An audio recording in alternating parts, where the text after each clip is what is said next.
Yes, no, yes. Okay. Thank you. Thank you. Walaikum assalam. We will be studying US history in these spaces. So let's first talk about, and thank you so much, Mubashir. Let's first talk about the syllabus, the paper pattern, the comparison with the previous pattern.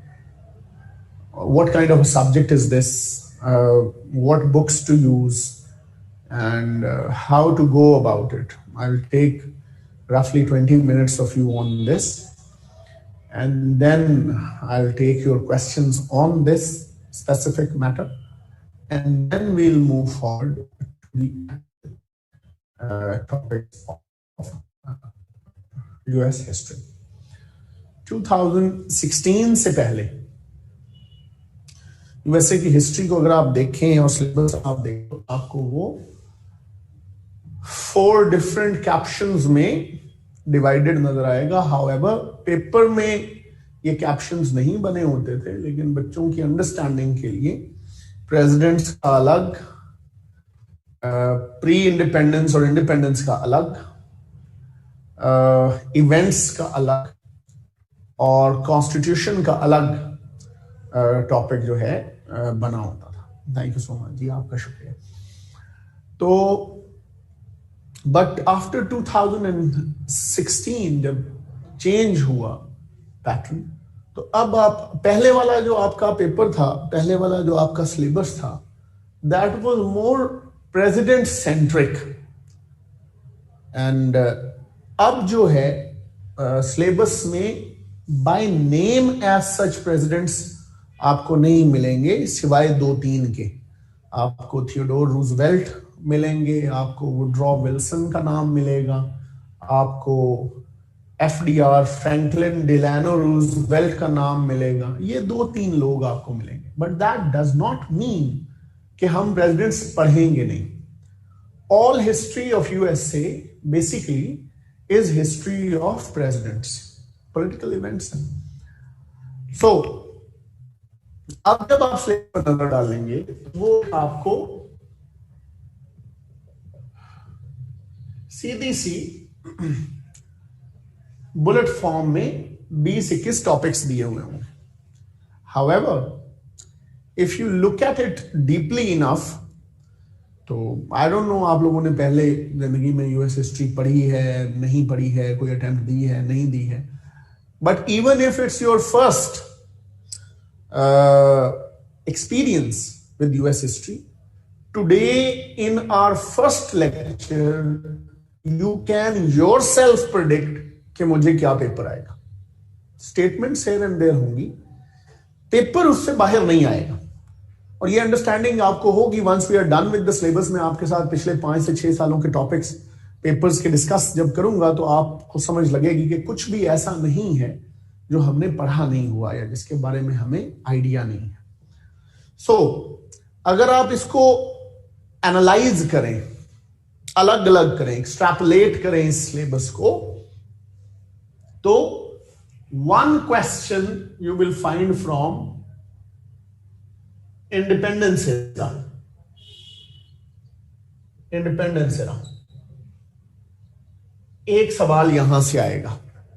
ठीक, भले वो pre independence से पूछ ले कि ये states जो हैं डिफरेंट इकट्ठी कैसे हुई. ज्यादा जो पूछा जाता है सवाल वो है American revolution is child of enlightenment.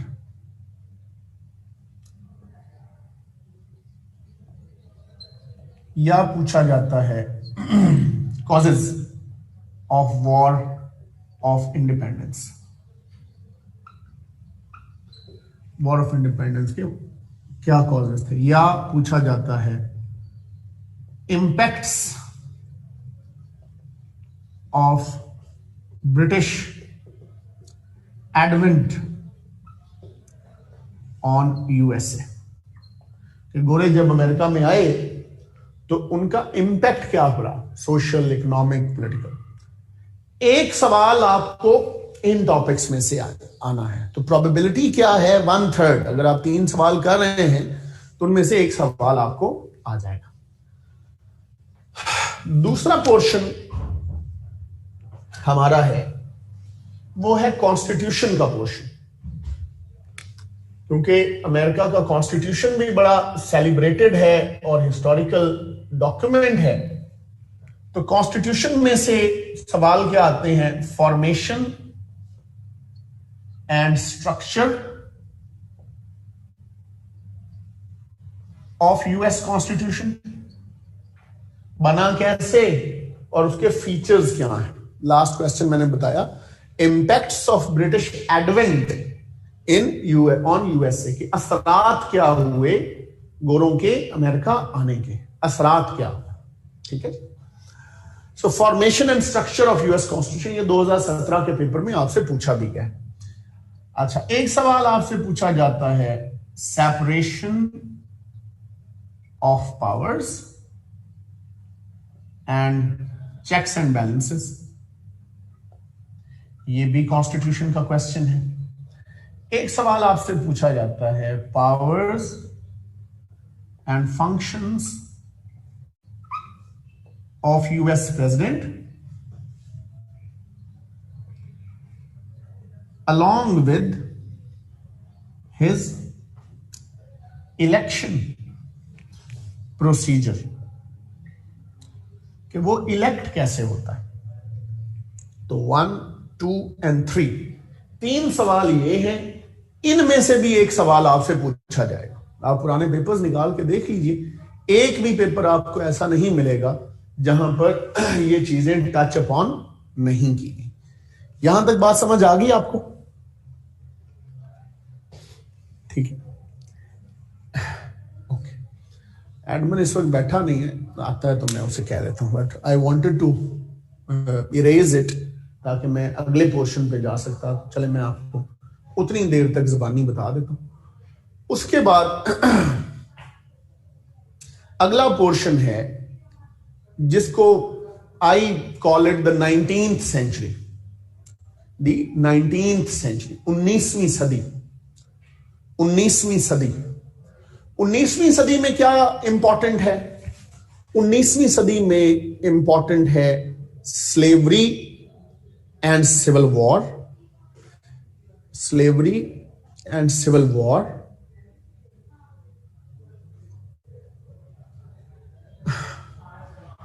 बच्चे इस बोर्ड की पिक्चर लेके इन्हें भेज दो ताकि हम इसे अरेज कर सकें।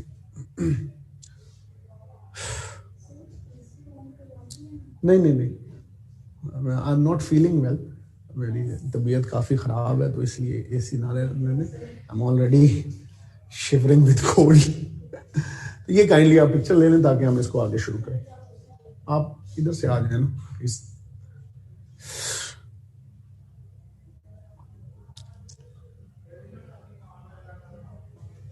चलिए,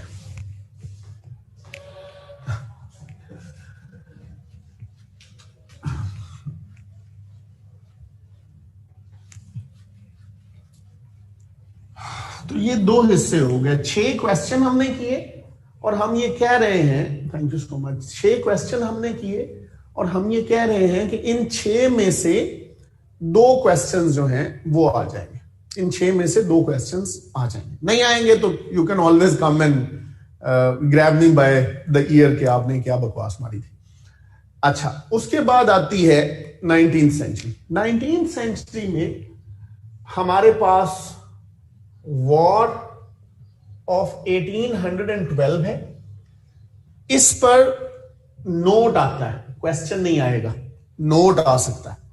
ठीक है, it's not that big a topic कि जिसपे नोट क्वेश्चन पूरा है। उसके बाद इसमें स्लेवरी एंड सिविल वॉर, चूंकि इकट्ठा ही है, स्लेवरी हुई और उसके बाद सिविल वॉर, तो सिविल वॉर का टॉपिक और इंडस्ट्रियलाइजेशन है। इंडस्ट्रियलाइजेशन है। 2016 से पहले या एक दफा 2016 के बाद जैक्सोनियन डेमोक्रेसी पर भी पूछा गया है, जो 7th प्रेसिडेंट है उनका जो कॉन्सेप्ट है।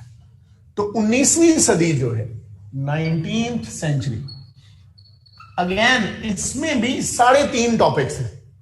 ठीक है, 3.5 टॉपिक्स हैं, 3 ही बढ़ाई हैं वैसे तो, लेकिन मैंने to be safe Jacksonian democracy को भी ऐड करवा दिया। ठीक है, बढ़िया, मुझे समझ नहीं आ रही आप क्या पूछ रही। तो 1 2 3 4, और ये मैंने बताया कि ये नोट है।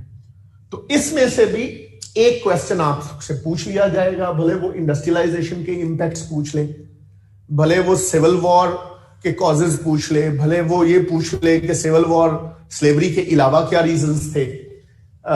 वैसे ज्यादा फोकस उसका इंडस्ट्रियलाइजेशन पे रहता है। उसके बाद आ जाए जी, तो अब क्या हो गया, हमारे पास 9 क्वेश्चन हो गए जो हमने पढ़े हैं, और उसमें से 3 हम ये कह रहे हैं, हम जानते हैं कि इनमें से 3 जो हैं, थैंक यू सो मच, इनमें से 3 जो हैं ये आ जाने। ठीक, अब इसके बाद आ जाए 20th सेंचुरी पे, which is more lengthy and more relevant, which is more lengthy and more relevant. ठीक, 20th सेंचुरी में हमारे पास एक टॉपिक है प्रोग्रेसिविज्म। ऑल्दो ये कभी आया नहीं है, लेकिन इस पर नोट आ सकता है। ऑल्दो ये कभी आया नहीं है, लेकिन फिर भी मैं इसको पढ़ाता हूं क्योंकि ये इवेंट है और नोट प्रोग्रेसिविज्म है। उसके बाद है ग्रेट डिप्रेशन। ये आपके एग्जामिनर का फेवरेट क्वेश्चन है, इस पर भी वो जरूर लेफ्ट राइट सेंटर से कुछ ना कुछ जरूर पूछता है। उसके बाद है role of USA in 2 great wars. दोनों बड़ी जंगों में अमेरिका का रोल क्या था। ठीक, उसके बाद है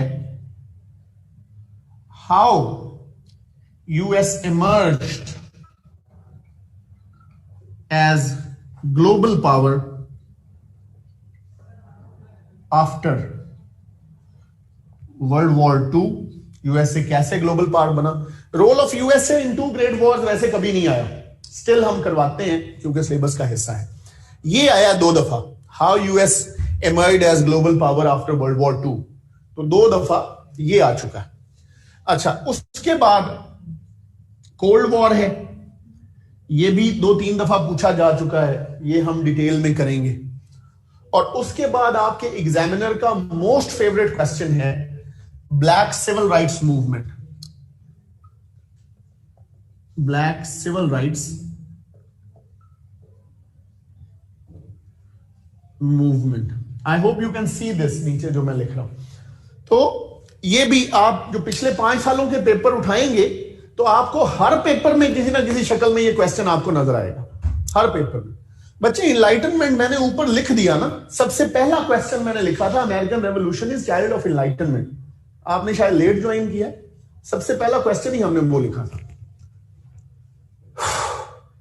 ठीक है जी, तो ब्लैक सिविल राइट्स मूवमेंट, ये है मेन अहम सवाल, मेन अहम सवाल। अब ये कितने बनते हैं, ये आधा सवाल है। 1 2 3 4 5, ये 5 क्वेश्चन है, इनमें से 2 आने। ये 5 क्वेश्चन है, इनमें से 2 आने। ठीक है, कोल्ड वॉर के साथ कनेक्ट कर लें 20वीं सदी में बिल क्लिंटन का एरा, और जॉर्ज बुश कभी नहीं आया, लेकिन मैं वो करवाता होता हूं क्योंकि कनेक्ट करता है वो दोनों को। तो ये 6 क्वेश्चन समझिए बने पूरे 100 साल के, और इनमें से 2 आ जाने। Again ratio is the same, 1 out of 3, ratio is the same, 1 out of 3। ठीक है जी, यहां से 2 क्वेश्चंस आ जाते हैं। आप पुराने पेपर उठा के देख लीजिए, आपको आइडिया हो जाएगा। उसके बाद आपका वो हिस्सा आता है which is the new one, recently added जो 2016 ऑनवर्ड्स, उसमें क्या है, उसको हम क्या लेते हैं 21st सेंचुरी, आसानी के लिए, ठीक है, आसानी के लिए हम क्या लेते हैं 21st सेंचुरी। तो इसमें है post 9/11 foreign policy of USA and Pak US relations in war against terror. तो ये चूंकि इकट्ठा ही है तो ये एक ही सवाल बनेगा। पाकिस्तान के यूएस के ऊपर कर लेंगे तो ज्यादा हो जाएगा, आप पाक यूएस रिलेशंस को ज्यादा इंपॉर्टेंस दे देंगे। फॉरेन पॉलिसी पूछ लेंगे तो ओवरऑल फॉरेन पॉलिसी पर आ जाएगा। Thank you so much brother. उसके बाद तो एक सवाल ये है, उसके बाद है role of USA in major international conflicts. अब ये जो सवाल है ये आया भी हुआ है एक दफा, लेकिन इंटरेस्टिंग थिंग इज कि इस सवाल के लिए हमने कुछ भी नया नहीं पढ़ना है। जो पीछे हम सारा सिलेबस पढ़ के आएंगे वो बेसिकली इसी सवाल का कंटेंट है, हमने सिर्फ शॉर्ट करके लिखना है, ठीक है। Role of USA in international conflicts, ठीक है। अच्छा, इसके बाद है global concerns of USA. USA को फिक्रें क्या है, यूएसए के मसाइल क्या है, ग्लोबल कंसर्न्स ऑफ यूएसए, ठीक। तो ये भी हम करेंगे। उसके बाद आता है ग्लोबल परसेप्शंस ऑफ यूएसए, यानी दुनिया यूएसए के बारे में क्या सोचती है।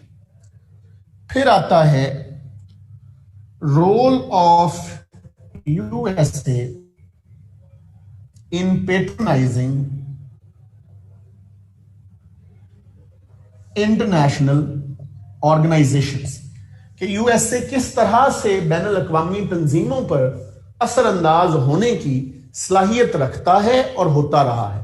अगेन ये नया कंटेंट नहीं होगा, हमने पहले से पढ़े हुए कंटेंट को ही रीअरेंज करना है, ठीक हो गया जी। एंड लास्टली हमारे पास होंगे ऑब्वियसली मिस्टर ट्रंप, उनकी जो पॉलिसीज हैं और एंड ऑल दैट। अगर आप इसी साल पेपर देने जा रहे हैं तो naturally he is the sitting president, तो वो आपको उसे पढ़ना पड़ेगा। तो ये हमारे 1 2 3 4 5 6 अगेन क्वेश्चंस बनते हैं। तो इन 6 सवालों में से भी 1.5 सवाल जरूर आएगा, 2 भी आ सकते हैं। 1.5 सवाल जरूर आएगा, 2 भी आ सकते हैं, ठीक है। And you have to write only 4, ठीक है। We have to get lucky only on 4 questions. So if you look at this whiteboard, तो पिछले 10 से 15 मिनट में हमने पूरा यूएस हिस्ट्री का सिलेबस जो है वो भी देख लिया और एनालाइज कर लिया, और ये भी समझ लिया कि एग्जाम के हिसाब से कौन सा हिस्सा कितना इंपॉर्टेंट है, किसको कितनी वेटेज हमने देनी है और हमने कैसे इसको करना है, ठीक है। तो यहां तक अगर हम क्लियर हैं तो हम यहां से आगे चलें। So today you know in your very first class कि आपके पेपर में क्या आ सकता है। तो काफी सारा खौफ जो है वो प्रिज्यूमेबली उतर जाना चाहिए,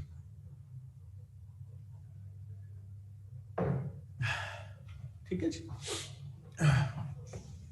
अब हम यहां से आगे चलते हैं।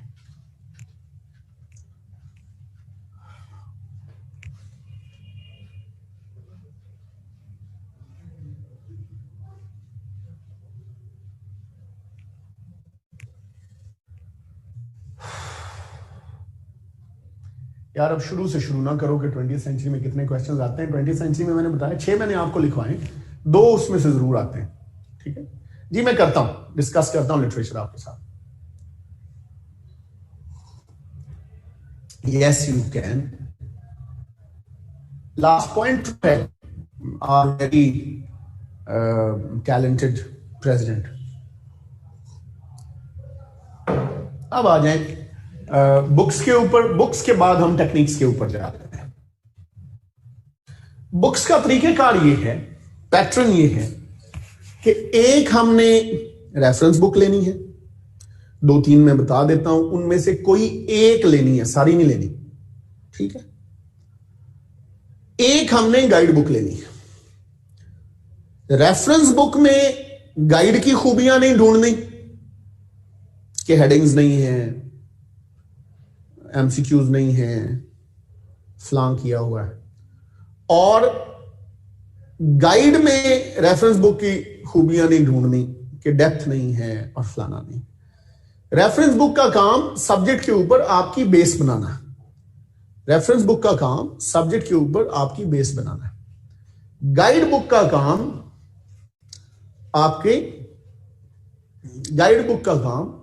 आपको एग्जाम की तैयारी कराना है, ठीक है। तो जो रेफरेंस बुक्स हैं उनमें आप pocket history of USA by Allan Nevins ले सकते हैं, ठीक। ये मैं इसलिए रिकमेंड करता हूं कि आपके जितने बाबे एग्जामिनर हैं उन्होंने यही पढ़ रखी, ठीक है। तो इसलिए बेहतर होगा कि हमें थोड़ा सा ओरिएंटेशन हो। अच्छा, उसके बाद history of USA by मौजूमदार,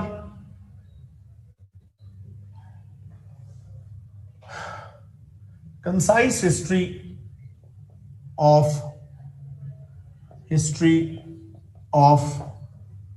USA by Susan Mary Grant. इनमें से कोई एक लेनी है। अगर आप कंप्यूटर पे पढ़ सकते हैं चीजों को तो I will share with you a book on Google drive. Mail में चूंकि हैवी है वो शायद आ ना सके, वो मैं आज ही शेयर कर दूंगा। अगर आप रेफरेंस बुक के तौर पे पढ़ना चाहते हैं, वो जरा लेंथी बुक होगी लेकिन उसमें फिर है सारा कुछ दिया हुआ, तो उसको आप पकड़ के भी बीच बीच में से भी पढ़ के क्लैरिटी ले सकते हैं। वो मैं आज ही आपकी क्लास कोऑर्डिनेटर को कहूंगा, वो आपसे शेयर कर लेंगे, ठीक है। अच्छा जी, उसके बाद गाइड्स की तरफ आ जाएं। My suggestion on guide is, वो गाइड लें जो आपको अच्छी लगती, जो भी आपको अच्छी लगती, ठीक। जाएं, देखें, वट एवर यू लाइक, उस गाइड को ले लें।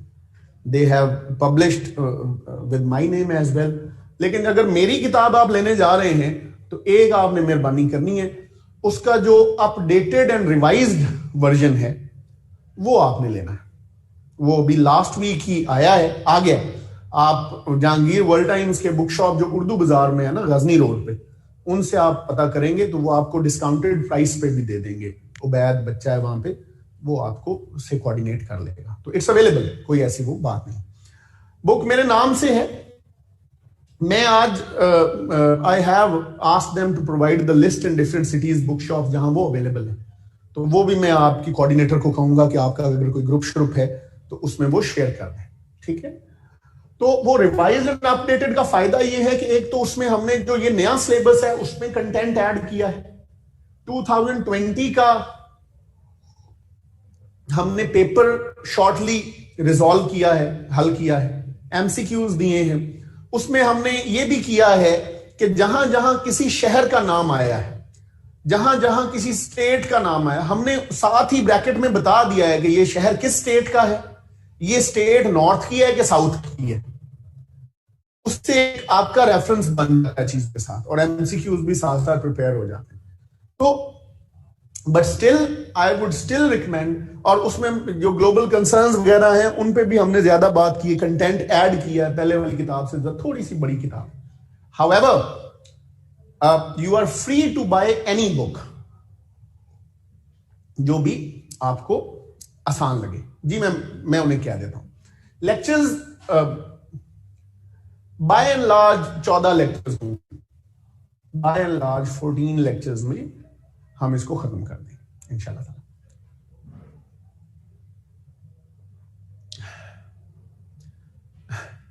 मुस्तफा, ये तो बड़ा आसान है, जो बाकी सारे पेपर्स का पैटर्न है इसमें आपको 7 क्वेश्चंस पूछे जाएंगे, एट टाइम्स 8। उसमें से 4 आपने करने होंगे। 20-20 नंबर का एक सवाल है, ठीक है जी, इंक्लूडिंग टूडेज लेक्चर। जी, इंक्लूडिंग टूडेज लेक्चर। खाली नहीं जाने देते टूडेज लेक्चर में, आप टॉपिक पढ़ा के बैठेंगे। जमशेद, ये जरा जल्दी है सवाल आपका। Let's first go through the syllabus and then decide कि हमने एंटी यूएस जाना है कि नहीं जाना, ठीक है। एमसीक्यूज मोस्ट गाइड्स के पीछे, मेरे वाली बुक के पीछे भी रिजॉल्व हैं, तो लास्ट 10 ईयर्स के तो हमने उसमें हल करके दिए हुए हैं। मजीद एमसीक्यूज के लिए मेरी सबमिशन ये होगी आप सारे लोगों से कि अमेरिका की थोड़ी सी सोशल लाइफ के बारे में भी जानें। What are their likes and dislikes. जो 2018 का एमसीक्यूज का पेपर है उसको जरा गो थ्रू करें। उसमें उन्होंने पूछा कोक कब आई थी, टाइटैनिक कब डूबा था, 7 अप कब आई थी। तो ये सोशल साइड ऑफ हिस्ट्री है। तो जो हिस्ट्री का स्टूडेंट है उसको कि थोड़ा बहुत इसके बारे में क्यूरियोसिटी होगी कि फास्ट फूड पे दुनिया को अमेरिका ने लगाया है तो अमेरिकन खुद कब लगे।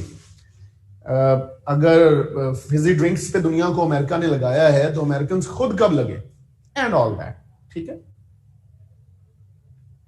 US history is a subject जिसपे तकरीबन हर टॉपिक के ऊपर आपको डॉक्यूमेंट्री भी मिलेगी और आपको फीचर फिल्म भी मिलेगी, ठीक है।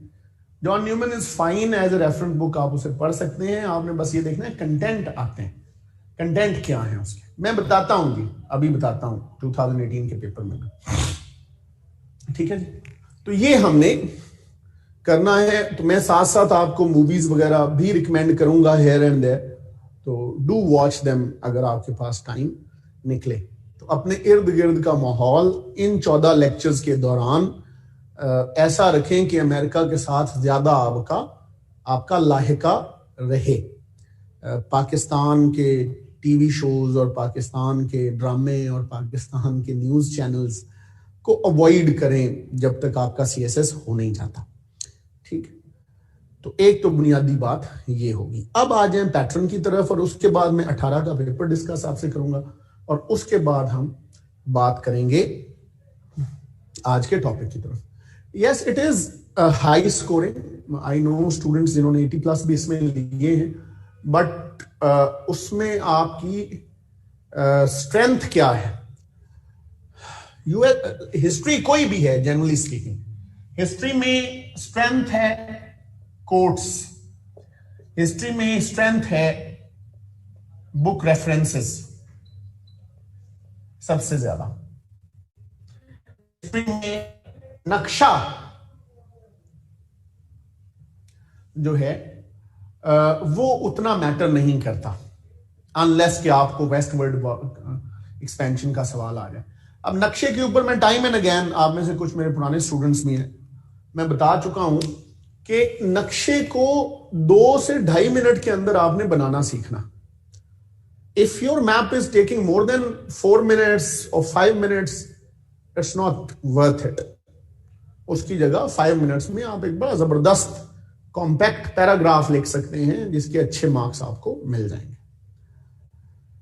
दूसरी चीज जो है, अगर बुक्स के रेफरेंसेस, ऑब्वियसली हम सारे कोई अलामा नहीं हैं और ना ही हमने बनना है, एटलीस्ट अंटिल पेपर्स, तो हमने क्या करना है कि हमने 8-10 बुक्स जो अच्छी सेलिब्रेटेड किताबें हैं ना, साथ साथ हम उनके नाम और राइटर्स पे बात भी करेंगे, उनके बुक रिव्यूज एटलीस्ट आपने पढ़ लेने, उनका टाइटल याद कर लेना है, उनका राइटर याद कर लेना है और उनका बुक रिव्यू पढ़ लेना है कि what is the book about, what is the book about, ठीक है।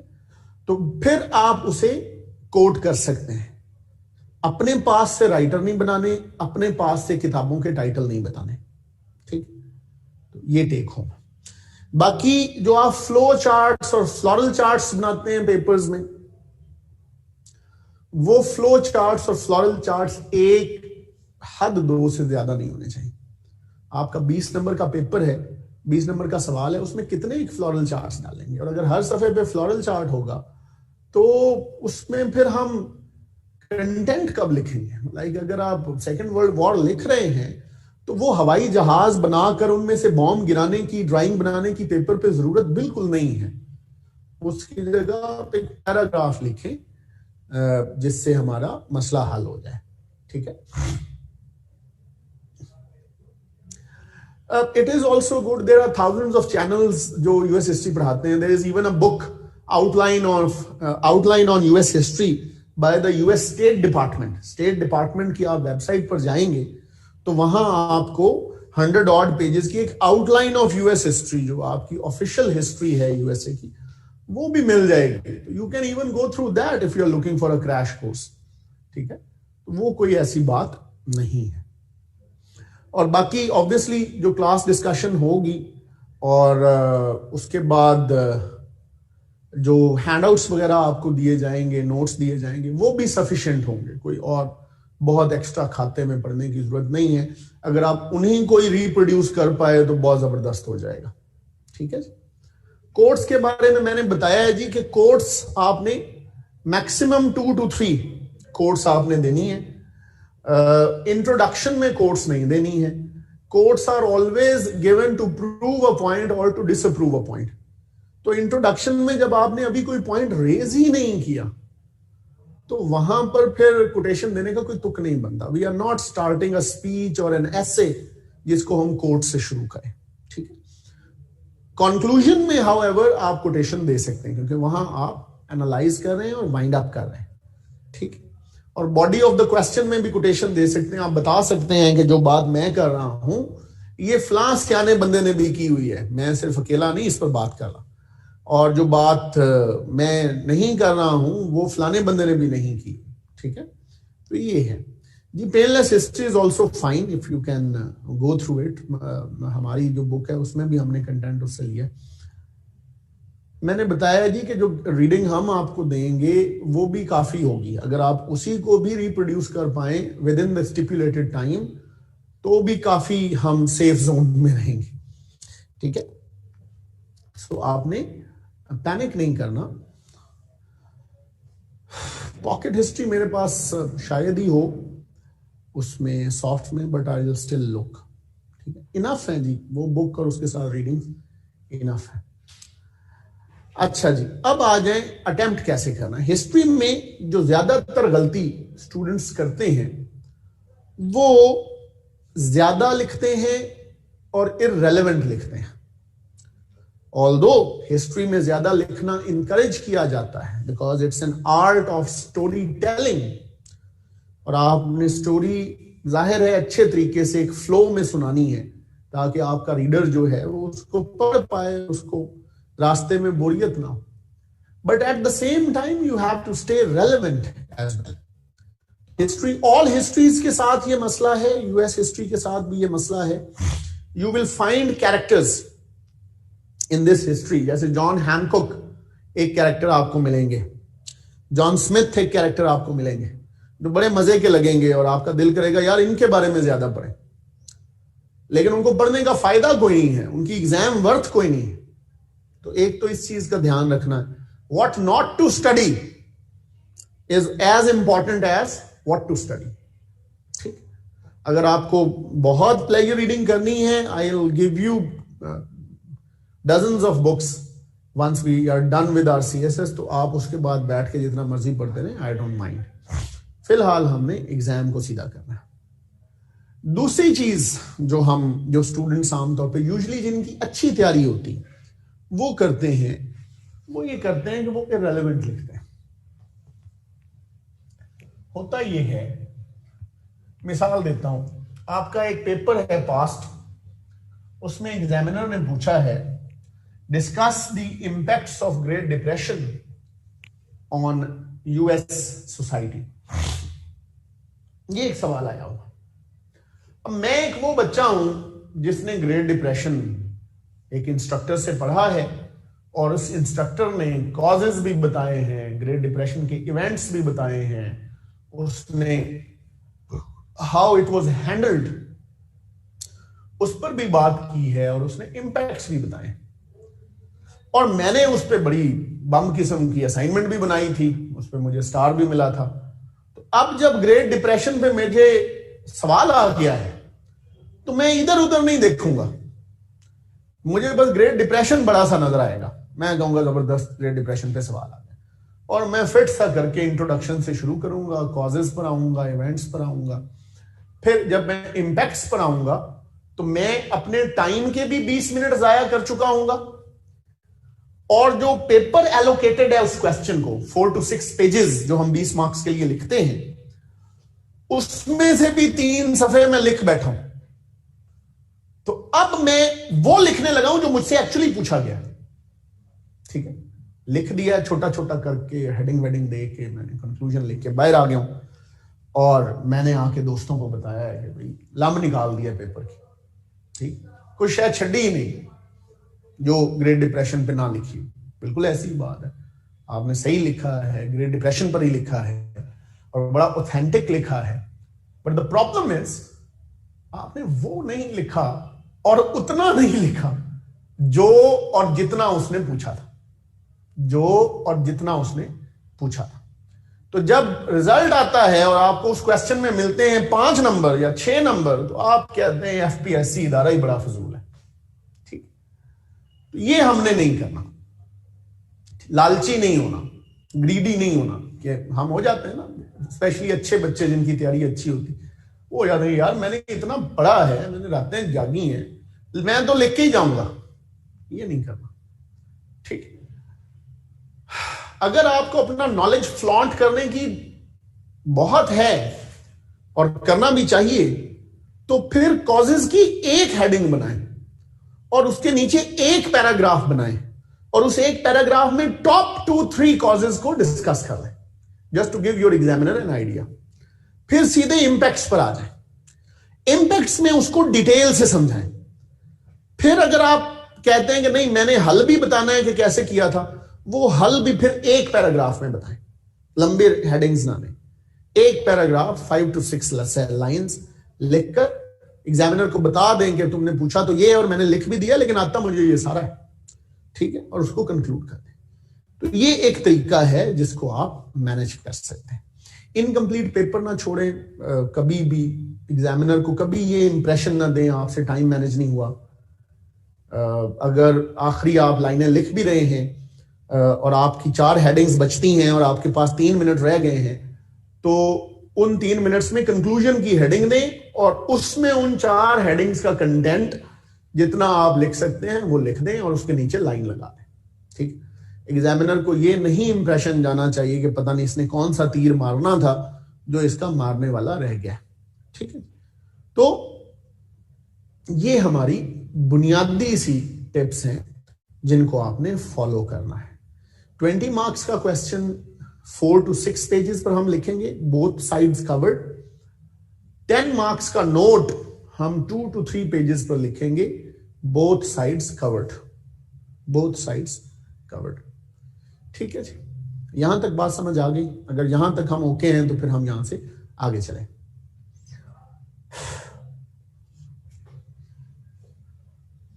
ओके, चल गुड। अब हम यहां से आगे चलते हैं जी। शहरियार बताइए जी। 4 to 6 पेजेस 20 मार्क्स के लिए, 4 to 6 pages. Length of the question मैंने बताई है 20 मार्क्स के लिए, 4 to 6 pages, both sides covered, both sides covered, ठीक है जी। I am neither from PS, I am not from pass, I am 40th common OMG, serving as deputy secretary in Punjab government, ठीक। Okay जी, तो यहां से हम अब आगे चलते हैं। 8 to 12 sides, yes 8 to 12 sides, ठीक है।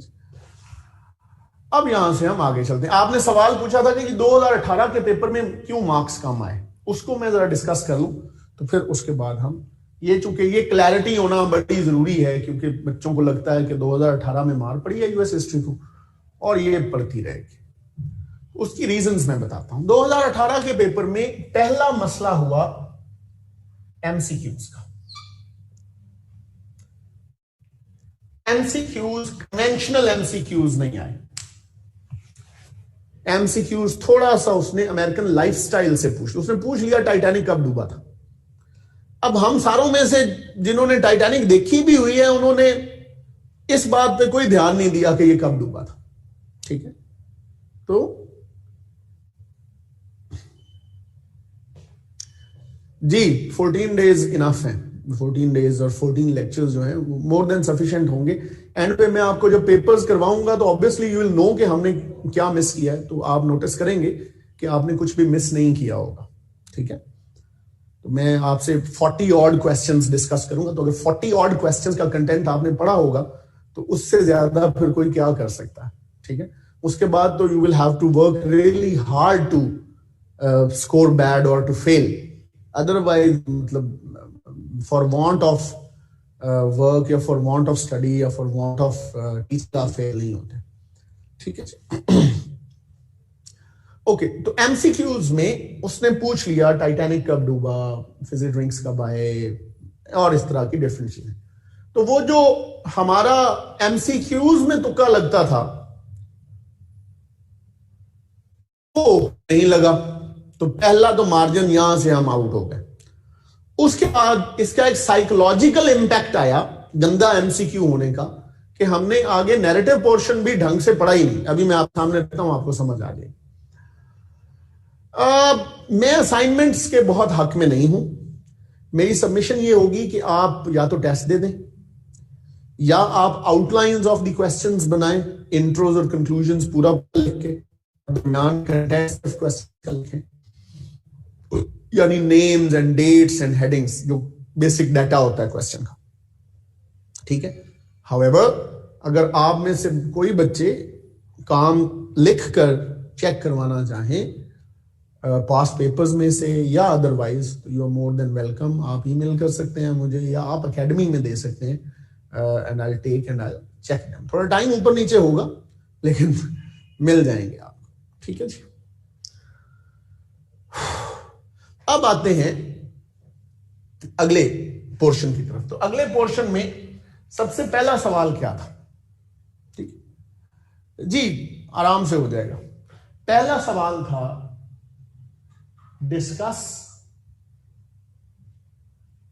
the variance between Treaty of Paris 1763 and 1783. Elaborate their repercussions on US history। ये एक सवाल था। अब इफ यू आस्क मी, आप भी पढ़ेंगे, यूएस हिस्ट्री पढ़ने वाला हर बच्चा ये जानता है कि ट्रीटी ऑफ पेरिस 1763 क्या थी। थोड़ा कम जानता होगा इसके बारे में, लेकिन जानता जरूर होगा। और वो हर बच्चा ये जानता है कि ट्रीटी ऑफ पेरिस 1783 क्या थी। ठीक है, What they don't know is कि इनकी वेरिएंस कैसे निकालनी है। क्यों नहीं उन्हें पता? क्योंकि सर ने कराया ही नहीं, क्योंकि गाइड में लिखा ही नहीं हुआ, क्योंकि रेफरेंस बुक ने लाइन खींच के दोनों तरफ ट्रीटीज के नाम लिख के वेरिएंस हमें बताई ही नहीं। ये नालायकी है हमारी एकेडमी वालों की भी, जो आपको स्पून फीडिंग की आदत डालते हैं कि जो इन्हें नहीं पढ़ाया ऐसी नहीं करना। और ये नालायकी आप लोगों की है कि आप सेल्फ राइटिंग को नहीं उतनी इंपॉर्टेंस देते जितनी एक सीएसएस के बच्चे को देनी चाहिए, जिसको हम कहते हैं crafting of the question. You know the content of both treaties. आपको पता है एक फ्रांस और इंग्लैंड के बीच में हुई थी, एक अमेरिका और इंग्लैंड के बीच में हुई थी। आपको पता है एक में कनाडा हमें मिला था, दूसरी में अमेरिका रिकॉग्नाइज हुआ था। आपको पता है एक में रेपरेशंस फ्रांस को देने पड़े थे, आपको पता है दूसरे में रेपरेशंस इंग्लैंड को देने पड़े थे। ये सारी चीजें आपको पता है, बट आपने चूंकि ये क्वेश्चन अटेम्प्ट नहीं किया हुआ, आपको क्राफ्टिंग ही नहीं आती कि कंटेंट को मोल्ड करके वेरिएंस निकालनी कैसे, क्योंकि सर ने कराई नहीं, एकेडमी जैसी पढ़ी नहीं, तो आपने ये क्वेश्चन ही स्किप कर दिया। हालांकि ये बिल्कुल जो स्टूडेंट लैंग्वेज में कहते हैं ना, हलवा क्वेश्चन था। ठीक है, इजीएस्ट क्वेश्चन था और आराम से हम कर सकते थे। और मुझे नहीं पता आप लोगों का, लेकिन हम स्टूडेंट्स तो सारे बचपन से माहिर होते हैं कंटेंट की क्राफ्टिंग करने के, तो वो that is lacking somewhere, specially in science students, that is lacking somewhere. तो आई वुड सजेस्ट कि आप थोड़ी सी क्राफ्टिंग पर तवज्जो जरूर दें कि सवाल के कंटेंट को हमने क्राफ्ट कैसे करना है। तो पहला मसला ये हो गया। दूसरे मसले पर आते हैं। What was stamp act crisis, how American colonies dealt with it, और इसके इंपैक्ट्स क्या हुए अमेरिकन हिस्ट्री में। अब स्टैम्प एक्ट भी आप लोगों ने पढ़ा हुआ है, ठीक है। स्टैम्प एक्ट भी ऐसा नहीं है कि जो आप लोगों ने पढ़ नहीं रखा, स्टैम्प एक्ट भी पढ़ा हुआ। लेकिन यस, ये फैक्ट है कि स्टैम्प एक्ट पे आपने 20 नंबर का कंटेंट नहीं पढ़ा हुआ। स्टैम्प एक्ट आप पढ़ेंगे as one of the causes of war of independence. तो आपको कोई भी टीचर होगा वो एक हेडिंग का कंटेंट आपको पढ़ा के चला जाएगा। अच्छा, अगेन यहां फिर क्राफ्टिंग का इशू आया। आपने स्टैम्प एक्ट तो पढ़ा, अब आपको समझ नहीं आ रही कि ये 5 नंबर की गल सी, इनू 20 नंबर की खिंज बनाइए, इसको 20 नंबर पर कैसे लेकर आए। तो बड़ा आसान है। स्टैम्प एक्ट से पहले क्या हुआ ये भी आप जानते हैं, स्टैम्प एक्ट के बाद क्या हुआ ये भी आप जानते हैं। तो यही तो सवाल है, और सवाल है क्या। तो इसकी एक आउटलाइन मैं आपके सामने ड्रॉ करता हूं। अगर मुझे ये सवाल आता और मैं एक रैंडम स्टूडेंट होता यूएस हिस्ट्री का, तो मैं इसको कैसे हैंडल करता। हम इसका इंट्रोडक्शन लिखते, ये क्या बला थी और how vital this event was. फिर हम लिखते सर्कमस्टांसेस। सर्कमस्टांसेस, अगर आपको ये लफ्ज लंबा लग रहा है तो इसको आप इवेंट्स के साथ रिप्लेस कर सकते हैं। Events leading up to stamp act 1765। वो कौन से हालात थे जिनमें स्टैम्प एक्ट आया, उसके नीचे आपकी 2-3 हेडिंग्स आएंगी। आप बताएंगे एंग्लो फ्रेंच वॉर हुई थी, उसके नतीजे में इंग्लैंड जंग जीत तो गया था, 7 इयर्स वॉर, लेकिन जंग बड़ी महंगी पड़ी थी। उस महंगी जंग का खर्चा पूरा करने के लिए इंग्लैंड ने अमेरिकन के ऊपर ही नाजायज टैक्सेस लगाना शुरू कर दिए। रॉयल प्रोक्लेमेशन पहले दी, जमीन उन पर बंद कर दी, और फिर ये स्टैम्प टैक्स लगा दिया कि हर ट्रांजैक्शन पर टैक्स देंगे, पेपर पर टैक्स देंगे, कोई भी स्टेटमेंट होगी उस पर वो टैक्स देंगे, इवन ताश के पत्तों पर टैक्स देंगे, मैरिज सर्टिफिकेट पर टैक्स देंगे। तो ये हालात थे जिनमें ये स्टैम्प एक्ट की तरफ हम आए। अगली हेडिंग आपकी होगी, main heading, enactment of stamp act. Enactment of stamp act कब आया, कौन सा साल, कौन सा महीना था, ब्रिटिश पार्लियामेंट ने इसको पास किया, इनैक्टमेंट आ जाएगी। ठीक है, मैं इस पर अभी आपसे बात करता हूं। इनैक्टमेंट के बाद आप लिखेंगे कंटेंट्स ऑफ स्टैम्प एक्ट, या इसकी हेडिंग आप यूं बनाएंगे, taxes imposed by stamp act. Contents of stamp act और taxes imposed by stamp act. तो वो जो भी मैंने आपके साथ शेयर किए, कागज पर, ट्रांजैक्शन पर, मैरिज सर्टिफिकेट पर, स्टेटमेंट पर, वो आप एक एक बुलेट पॉइंट में लिख देंगे। उसके बाद आप लिखेंगे reaction of colonies against stamp act. ये आपकी अगली मेन हेडिंग होगी। ठीक है जी, 1765 ये आपकी अगली मेन हेडिंग होगी।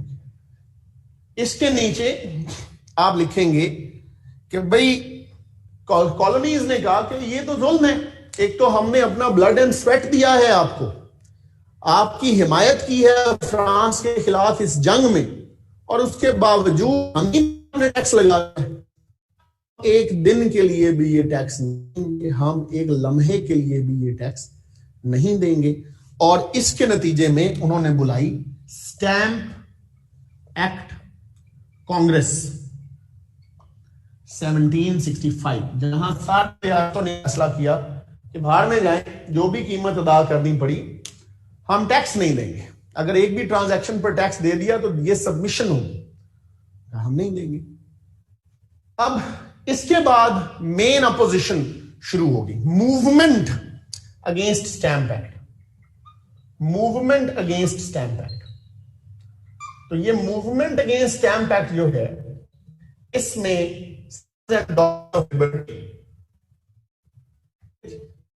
Sons and daughters of liberty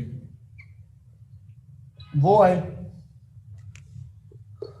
उन्होंने नारा लगाया liberty fraternity, sorry liberty property and no stamp, liberty property and no stamp. और इसके बाद फिर अमेरिकन ने मुड़ के नहीं देखा। हुआ क्या, इंपैक्ट क्या हुआ, इंपैक्ट क्या हुआ, 1766 में इंग्लैंड में इलेक्शन हुए, नए प्राइम मिनिस्टर आए, उन्होंने पार्लियामेंट को फोर्स किया टू विड्रॉ स्टैंप एक्ट। उन्होंने पार्लियामेंट को फोर्स किया कि स्टैंप एक्ट को विड्रॉ कर लिया। ठीक है जी, तो स्टैंप एक्ट 1 साल के बाद ही विड्रॉ हो गया।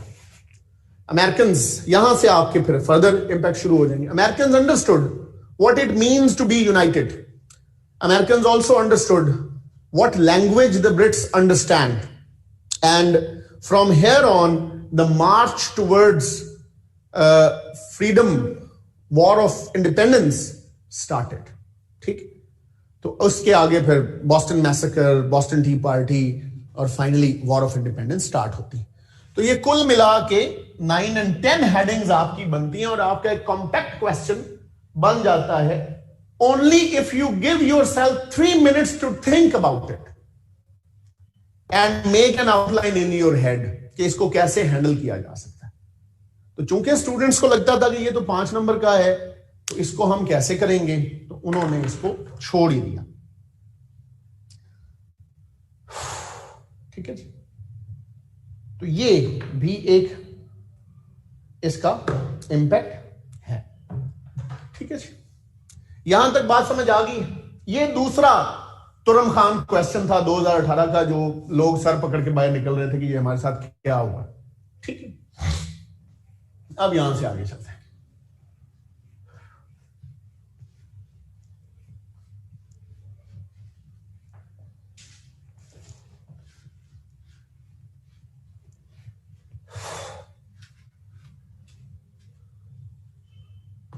इससे अगला क्वेश्चन जो बड़ा मुश्किल लगा स्टूडेंट्स को, उन्होंने लिखा जी discuss the events that upgraded women status in America with special allusion to modern feminism। ये सवाल था जो बहुत अगला मुश्किल तरीन सवाल था। ठीक है, अब अगेन हमें ये तो पता था कि इवेंट्स कौन से हैं। ठीक है, हमें वोटिंग राइट्स का पता था, हमें थोड़ा बहुत सेनेका फॉल कॉन्फ्रेंस का पता था, हमें बाकी चीजें भी पता थी। हमें, मुझ जैसों को, आदों को तो यही समझ नहीं आई कि ये एलूजन क्या बला है। ठीक है, विद स्पेशल एलूजन क्यों लिखा हुआ है, which means with special reference to. ठीक, और बाकियों ने इसलिए इसको अटेम्प्ट नहीं किया कि यार ये पता नहीं मॉडर्न फेमिनिज्म क्या बला होती है। जिन लोगों का सोशियोलॉजी या जेंडर था उन लोगों ने तो इसको बेहतर अटेम्प्ट कर लिया, क्योंकि वहां आप फेमिनिज्म पढ़े।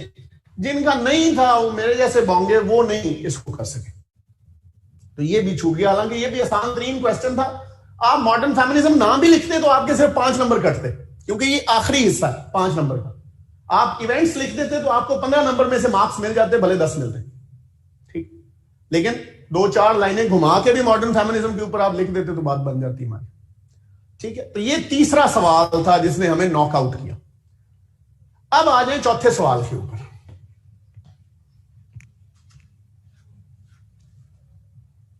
चौथा सवाल था recent Afghan policy of USA is pushing Pakistan towards China. Discuss the options available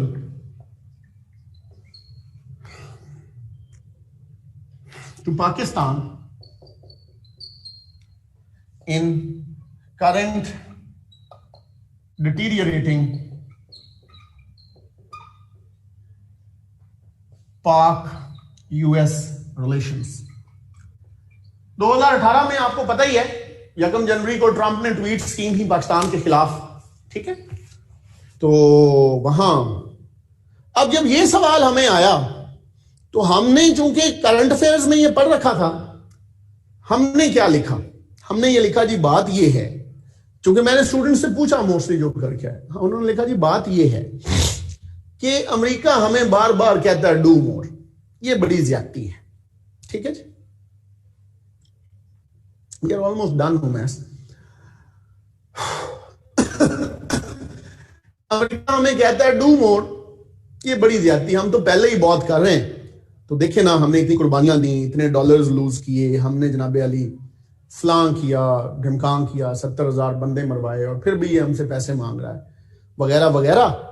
और अब तो यूं है कि अंडर ट्रंप अमेरिका डिक्लाइन का शिकार है और चाइना और रशिया राइजिंग पावर्स हैं. पाकिस्तान एससीओ का मेंबर बन चुका है और बीइंग मेंबर ऑफ एससीओ हम पैसे चाइना से लेंगे, स्ट्रैटेजिक सपोर्ट हम रशिया से लेंगे और हमें अमेरिका की जरूरत ही नहीं है. अमेरिका वैसे ही जो है ना वो तबाह होने वाला है. ठीक, अब ये जो आंसर है ये यूएस हिस्ट्री के हिसाब से बिल्कुल गलत आंसर है. If I was your examiner मैं इस पे क्रॉस लगा देता. If I were your examiner, मैं इस पर क्रॉस लगा देता, क्योंकि बेसिकली आपने बताना, हर सब्जेक्ट का एक बैकग्राउंड होता है, एक बेसिस होती है, जार्गन होता है. तो आपने सबसे पहले तो यह बताना था कि why the trust deficit has appeared between the ideal relations of Pakistan and US, जो कि एज ओल्ड एलाइज हैं शुरू से. ये ट्रस्ट डेफिसिट कैसे आया? उसमें अमेरिकन ने हमारे बंदे मारे 2008 में के जवान, सलाला चेक पोस्ट हुई 2011 में, तो हमें इसका बड़ा गुस्सा है. अमेरिका को इसका बड़ा गुस्सा है कि बिन लादेन हमारे यहां से पकड़ा गया है. ठीक है ना जी, अमेरिकन मुशर्रफ को भी ब्लेम करते थे that he is playing to the both sides of the court. So ये डेफिसिट के रीजंस रहे जिसकी वजह से अमेरिका ने थोड़ा सा हमें कोल्ड शोल्डर दिया. हाउएवर ठीक है, हमारी दोस्ती चाइना के साथ है, बहुत अच्छी बात है, but America still part and सारे जायंट के अगर आज अमेरिका जवाल का शिकार हो तो इसको टोटली इररिलेवेंट होने में गुड 30 to 40 इयर्स लग जाएंगे. और इन 30 to 40 इयर्स में it is not advisable for Pakistan to go against और इंटेगनाइज अमेरिका, क्योंकि हमारे पास ईस्टर्न बॉर्डर पर भी इंडिया में अमेरिका का इन्फ्लुएंस है, वेस्टर्न बॉर्डर पर भी अफगानिस्तान में अमेरिका का इन्फ्लुएंस है और विद इन द कंट्री भी अमेरिका का इन्फ्लुएंस है. तो ये कोई मुनासिब अप्रोच नहीं होगी. पाकिस्तान और अमेरिका एज ओल्ड फ्रेंड्स रहे हैं, थ्रू थिक एंड थिन आए हैं, इनकी बड़ी सेलिब्रेटेड दोस्ती है. इसलिए Pakistan must engage America in a meaningful discussion, जो ऑब्वियसली पाकिस्तान ने बाद में किया उनको एंगेज और अब हम उसके बेनिफिट्स भी उठा रहे हैं. ठीक है जी, विद इन द कंट्री बच्चे ये है कि हमारे मुल्क में बहुत सारे ऐसे लोग हैं, इफ अमेरिका कॉल्स देम तो वो सुबह उसकी खिदमत को तैयार होंगे. ठीक है, तो अभी तो हम उनसे अफोर्ड नहीं करते उनके खिलाफ जाना. ठीक है, तो हमें मीनिंगफुल डायलॉग में होना चाहिए, एंगेज करना चाहिए, चीजें मैनेज करनी चाहिए, मामला को चलाना चाहिए वगैरह वगैरह. ठीक है, तो ये आपका आंसर बनता था जो हमने नहीं दिया, जिसकी वजह से ये गड़बड़ हुई. ये however once in a life time किसी किस्म का क्वेश्चन है, ये दोबारा नहीं आया, ना ही आएगा, क्योंकि वो सिचुएशन ही चेंज होगी. ठीक है जी, तो ये 4 बड़े मुश्किल तरीन सवाल थे जी 18 के पेपर में। अच्छा, बाकी 3 सवाल कौन से थे? एक सवाल था discuss in detail the start and end of cold war. पूरी यूएस हिस्ट्री में इससे आसान सवाल नहीं हो सकता जो आप बड़ा जबरदस्त लिख सकते थे। दूसरा सवाल था how America became an economic power after the second world war. Again आसान तरीन सवाल, हर बच्चा करता है। और तीसरा सवाल था ब्लैक सिविल राइट्स मूवमेंट के बारे में बताइए और कितने ब्लैक्स ऐसे हैं जो हाईएस्ट ऑफिस में पहुंचे। अगेन आसान तरीन क्वेश्चन। तो अगर आप ये 3 भी ढंग से कर लेते तो हमारी बात बन जाती, लेकिन ये हुआ नहीं। ठीक है, ये वजह थी 18 के पेपर में मार्क्स कम आने की। However there is a flip side to it. 18 में 569 बच्चों ने रिटर्न पास किया और उन 569 में 90% की यूएस हिस्ट्री भी थी। तो पास शुदा लोगों में अगर आप रेशो देखें यूएस हिस्ट्री की तो सारे लोग ज्यादा पास हुए। उससे पिछले साल सिर्फ 199 पास हुए थे, आप सारे लोग जानते हैं। ठीक है, तो ये है जी बुनियाद 2018 के पेपर की। यहां तक कोई क्वेश्चन है तो बताइए। ईमेल है जी फरहाद यासिर 21@gmail, FARHADYASIR21@gmail। लेकिन एक मेहरबानी कीजिएगा कि जो भी आप कंटेंट भेजें वो बहुत ब्लर्ड ना हो। मतलब मेरी जो नजर है उसको आप बेड़ा गर्क ना कर देना। तो बाकी ठीक है, मतलब क्लियर हो, and that's all that we need.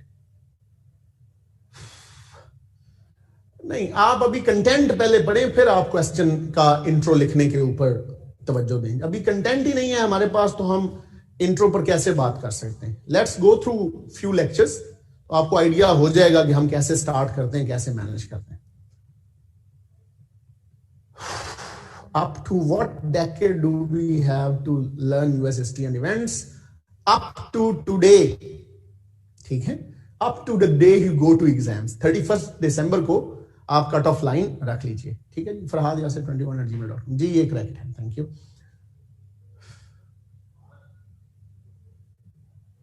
वो बेसिकली सिविल वॉर हीरोज नहीं है, स्लेवरी के हवाले से उनका रोल था। स्लेव ओनर्स थे, स्लेव ट्रेडर्स थे, उनके स्टैचूज हैं वो। जब हम उस topic will cross the bridge when we get there, जब हम वहां पहुंचेंगे तो मैं आपको ये भी करवा दूंगा।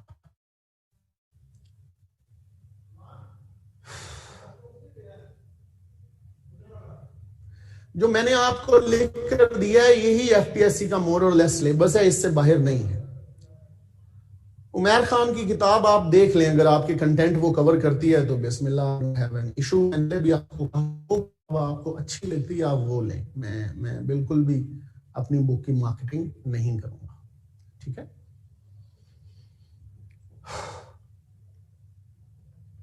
जी एनी क्वेश्चन? मैं अभी ग्रुप में शेयर करता हूं, मैं अपडेटेड वर्जन की ले लें, मुनासिब होगा, क्योंकि उसको ज्यादा बेहतर हमने बनाया है, ज्यादा कंटेंट ऐड किया है, क्वालिटी थोड़ी इंप्रूव्ड है। कोशिश करें उस पर लिखा हो येलो सा साइड पे updated and revised and updated edition. ठीक, पेन और ball point, either use a fountain pen और a gel pen, not a ball point. मेरा सजेशन ये। ठीक है, डू टेक क्लास टेस्ट बिल्कुल, लेकिन पेन बॉल पॉइंट से फर्क नहीं पड़ता। जिस चीज से आपकी हैंडराइटिंग अच्छी निकलती है, साफ निकलती है, स्पीड में निकलती है, वही चीज यूज करें। आई यूज जेल पेन, तो आप देख सकते हैं, क्योंकि पेन मेरी स्पीड के साथ चलता नहीं था। जो मेरे पास होंगी मैं आपसे शेयर कर दूंगा, जो मेरे पास पड़ी होंगी मैं जरूर आपसे शेयर कर दूंगा। सिलेबस ढंग से पढ़ लें कुर्दुलैन, और जो चीजें हमने आज डिस्कस की हैं उनको देख लें तो 80+ आ जाएंगे, कोई मसला नहीं है। ठीक है, आर हाइलाइट्स एडवाइजेबल? कौन सी हाइलाइट्स, किस चीज की? Highlighters, okay, highlighters. I would rather suggest कि अंडरलाइन करें। जो आप ढंग की चीज लिखें, कोई कोटेशन लिखें, कोई राइटर का नाम लिखें, उसको मार्कर से अंडरलाइन कर दें। कोई खुद कमाल की लाइन लिखें जिसको लिखने के बाद आपको लगेगा यार ये मैंने क्या कमाल लिख दिया है। कोई जूरिस्प्रूडेंस, कोई यूएस हिस्ट्री के ऊपर कमाल का फिक्रा आपने खुद भी लिखा हो, आपकी तख्लीक हो, तो उसको भी अंडरलाइन कर दें, कोई हर्ज नहीं है। ठीक है, you are as able writer of US history as anyone else. तो अगर आपने अच्छा लिखा है तो जरूर आप उसको अंडरलाइन कीजिए। हाइलाइटर मैं उतना नहीं रिकमेंड करता, टैकी लुक आती है इवेंचुअली, जब बहुत सारे पेपर में वो बंद होके जाता है। तो मेरी सजेशन होगी कि उसको अंडरलाइन कर लें। ठीक है जी।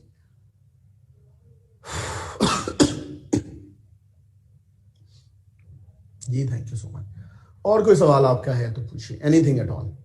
अगली क्लास में हम कुछ इनिशियल चीजें पढ़ेंगे, यूएस से कहां से आया, क्या बला थी। फिर हम बात करेंगे कॉजेज ऑफ एक्सप्लोरेशन पर वेरी ब्रीफली, कॉलोनाइजेशन के ऊपर, और फिर हम आगे आएंगे war of independence and era of enlightenment के ऊपर। ये हमारे अगले टॉपिक्स होंगे। So you have a heads on. Her class में मैं बता के जाऊंगा कि अगली क्लास में हमें क्या पढ़ना है, ताकि हम एक अच्छी जो है डिस्कशन कर सकें। ठीक है जी। Thank you so much. Thank you so much.